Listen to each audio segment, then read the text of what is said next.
Après des millions de vidéos mises en ligne, Diaspo RDC vous offre un tout nouveau service de location des caméras, des matériels d'éclairage, des sons et un fond vert pour la réalisation de vos émissions en HD.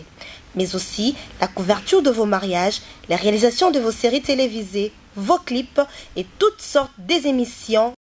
et reportages. Vous aimez la qualité? Contactez Diaspo RDC au plus 243 81 40 47 978. Je répète, plus 243 81 40 47 978. Diaspo RDC, ensemble de communautés congolaises dispersées à travers le monde.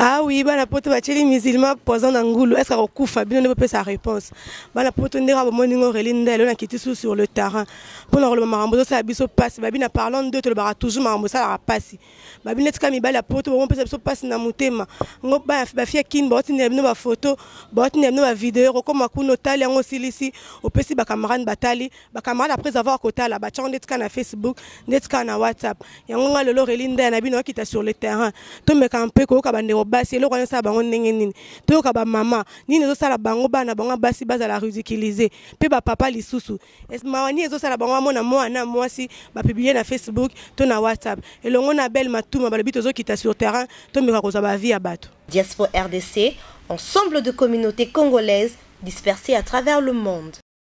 Mbote papa. Mbote maman. Papa soki na télémission lelo za pona tuno motuna ya phénomène comme lelo ndetimo épidémie. L'autre monde a olingi jeune fille aux arabes peut-être n'angola bien à poto au comme obligé à tindre la photo à partie intime naé et comme tindre la photo à libérer tindre la photo ni pour na yo loko wana wuti na noa bon pour nga e wuti net na ba face ba ni ba na internet to koloba mais faut bossa na teke biso za africain to ba précisément alors système il faut système parce que nous autres moi si est sensible eza ya mobile neye moko mutu mota komona non to ba inte déjà comme otini la mutu ba nzoto no mobimba na kati ya face na kati ya eza déjà mabe ya déjà mabe siko pour l'air ozoko s'exposer bongo carrément nini carrément sentiment no peso si lambala moko. Oui, naza informé en plus nga moko nazo déjà ba image parce que biso tout aux inscrire na Marambouana déjà, donc on a déjà branché, nazo mona babilo ko anezo le kamet fois déjà. Donc on a vraiment inayebi vraiment na kati na yebi. Nga po na nga Marambouana surtout eza faux. Poni na lobango ke eza faux parce que tango baloba mari de nuit, mutu alali na mbeto ko mona mari de nuit. Donc bino pe bokomi ba mari de nuit. Yo moi si comment ça fait ko tinela nga photo no ya mutakala na pareil. Donc précisément que tant on a la photo no appareil ya mutakala nde ya ngwane pesinga mbali sentiment. Eza bongo te wana eza mabe bana basi ndenge bazosala makambo wana eza mabie wana eza bie te biso tosepelaka nango te il faut bana basi faut bazalaka na éducation ya bien soki otindi photo na Facebook il fallait olata bien yango bakomona yango bien ata okozwa ata mobali ndenge nakolata na yo bakomona yo basepeli babali yo na Facebook kaka kolata mabe nde bakomona yo oza bien. Bon problème wana mpona ngai d'abord eza mabe puisque na sape na bana o basa ba jeune fille mutu okopesa photo na yo d'abord faut yeba eta na ye asa nani asa ndenge nini et puis pona nini mais ça te que photo ya bulumbu na yo opesa yango na n'importe qui na mutu oyo yebite ezalaka te d'abord na vie puisque mobimba na yo ya vie na yo nde yango wana yo so pesa na mutu oyo yebite soki alinga sala o mabe akosala n'importe quoi il veut soit il veut ba photo wana rotinda wana eza bolingo te eza nde mobali za posa saka na yo po ba partie wana benga ba partie intime eza ba partie mona na intimité nde ne komi siko ya kotindaka na ba photo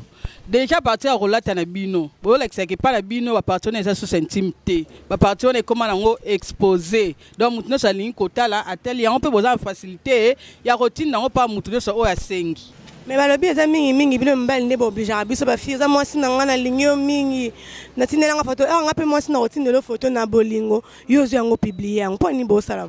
te mobile akuro website o ke tindela ye yo poza mutu net pe mobile donc yo nde mutu o gérer corps nao mais soki mobile akuro batindela ezaka on dirait que balobaka ba mobile na avant bosala makambo bobala na nanu mais siko soko lobi ke bobala nanu te bosala makambo so mona api ba risque mo yaka déjà na kati wana donc ezaka bongo mutako senga encore na au PC corps à la longue abi aya na ebi tout ça on va quitter plus comme mususu papa balobi bande na biso ya poto bande na mibali ba na poto bazonyo na biso bande na ba congolaise to tigala akolinganga na poto to vandi to sola katinde anga bambongo atinde anga pe bilamba la sa anga bolingo et comme er moko otindela nga photo na ya côté kuna tindela nga photo na ya partie intime ngai ta ke bolingo na tindele er na otindela ye ya ja publier ngai na Facebook et na WhatsApp et loko wana vraiment ezo sala bino ndenge ni botala yango bon omoni phénomène wana eza na ba na ko ba tranche beleza ba makambo ebele ça veut dire que kaka na ba image wana batu ba bénéficier ngo mbongo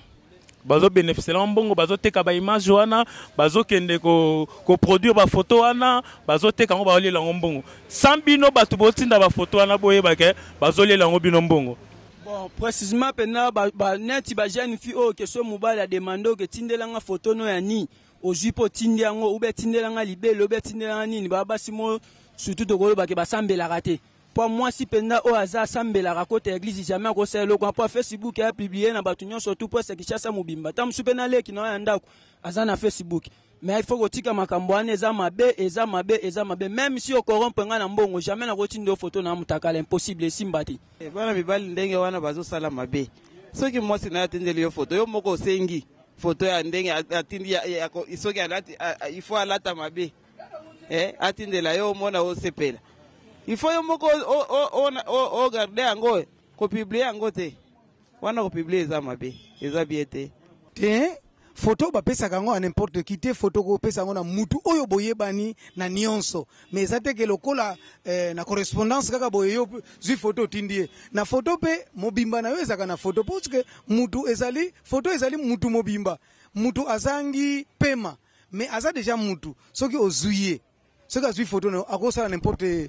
eloko alingi na nzoto na yo akosala yango biso toza batu mwindi tokolanda makambo mindele te wana eza makambo mindele nde bana ba système wana ya relax ba partie intime mobali so azala posa partie intime na yo bokozala esika moko bino baye mwasa mobali esika moko ya kobombama olakisi ye mais eza te ke ya ba photo siko ba photo ngo oyo relaxa na kokangwa ngo yo moko to kokangisa pa photographe omonteke eza buzoba yo mo mwasi papa na éviter conseil nini ko pesa bandeko mibali na bandeko basi ndo lobike no ezaka ba mbasi te abena ba mibali muso batindela baninga ba mbasi pona yo take humain pona yo mutu nzamba sala ozo batela personnalité na dignité na yo conseil ni ko pesa bandeko na bazo sala bloc ndenge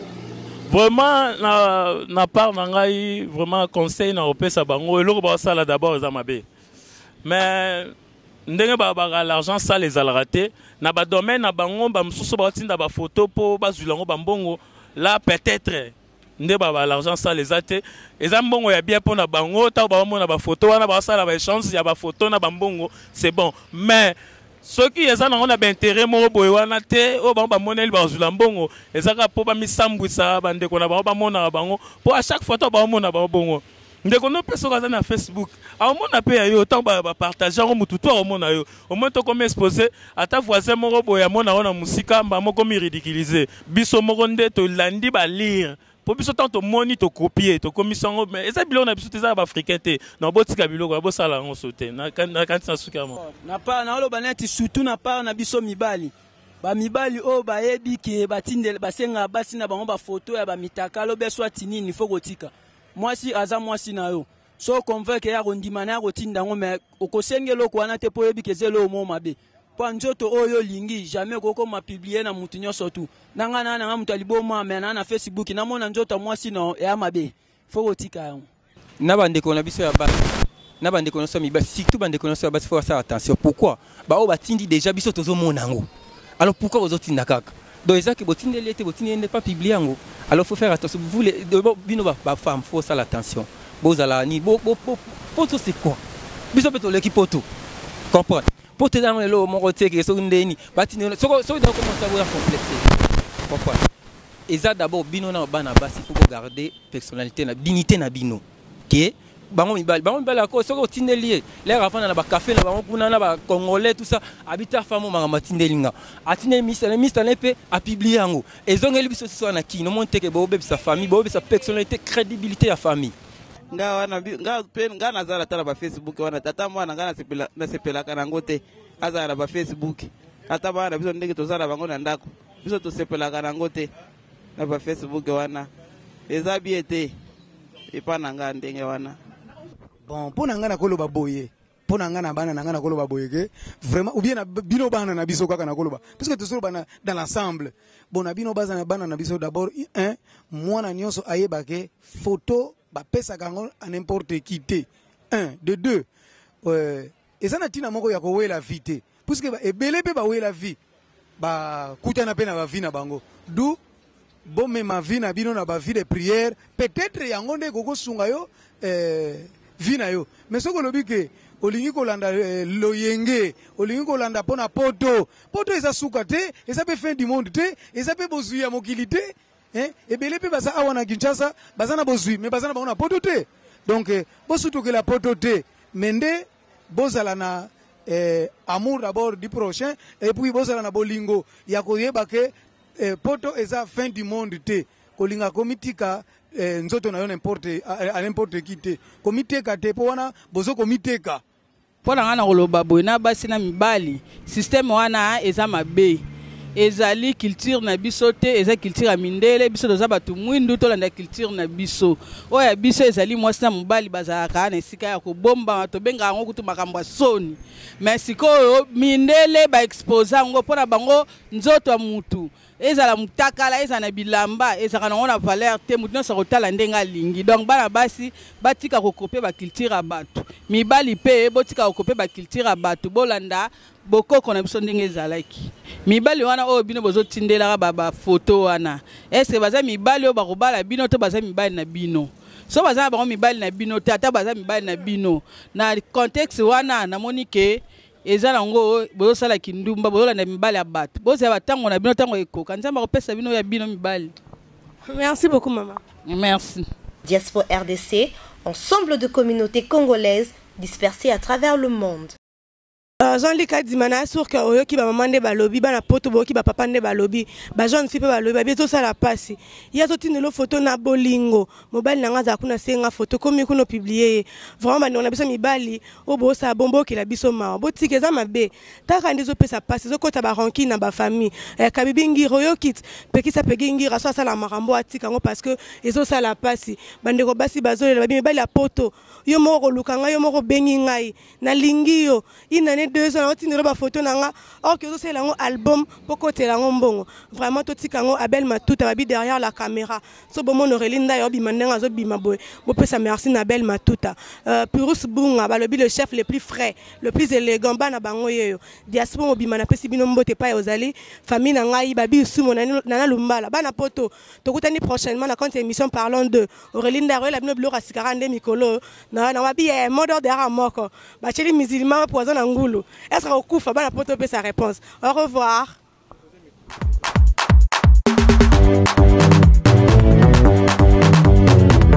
Après des millions de vidéos mises en ligne, Diaspora RDC vous offre un tout nouveau service de location des caméras, des matériels d'éclairage, des sons et un fond vert pour la réalisation de vos émissions en HD. Mais aussi la couverture de vos mariages, la réalisation de vos séries télévisées, vos clips et toutes sortes d'émissions et reportages. Vous aimez la qualité? Contactez Diaspora RDC au plus 243 81 40 47 978. Je répète, plus 243 81 40 47 978. Diaspora RDC, ensemble de communautés congolaises dispersées à travers le monde.